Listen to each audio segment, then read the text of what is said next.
No, I think automated journalism is a real opportunity because ultimately there are aspects to journalism that's actually quite boring and repetitive. So if you're writing about financial markets or sports results, you don't need a journalism degree to do that. You're essentially just writing out the details. So for me, automated journalism will free up journalists to do more interesting storytelling, and actually automated journalism will be used to do that kind of boring stuff that has to be done but doesn't really take skill.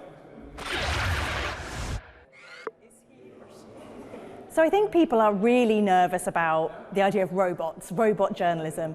But actually, when you look at research where audiences are given journalism that's written by a human and journalism that's written by a computer, most people can't tell the difference because they're the type of formulaic story that anybody could write. There's no difference. So again, it's very easy to write a kind of a formatted piece of journalism. That doesn't mean that robots are going to take over incredible investigations, soaring storytelling with strong narratives. I think maybe one day. We're not there yet, so we don't need to worry just yet.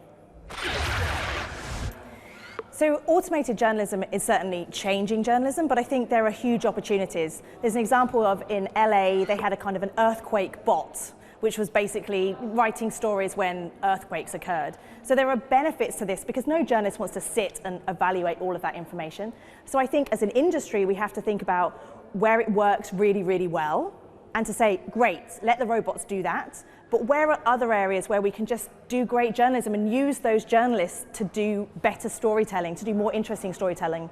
But I think we have to understand structured data. So automated journalism is based on structured data. And the more structured data we have, more interesting stories will be written, and that's a really good opportunity. So we shouldn't think about this as the end of the world. We should see it as a real opportunity to do interesting journalism here and great, soaring, passionate, soulful journalism over here. So we're definitely at a point where you have structured data, automated journalism, artificial intelligence and machine learning, where there are huge opportunities.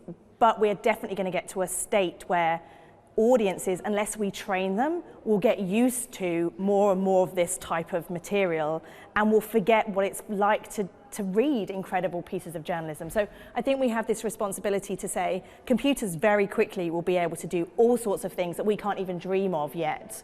And not, oh my goodness, they're going to kill us. But I think it has to be, how do we keep up with that? That's the challenge.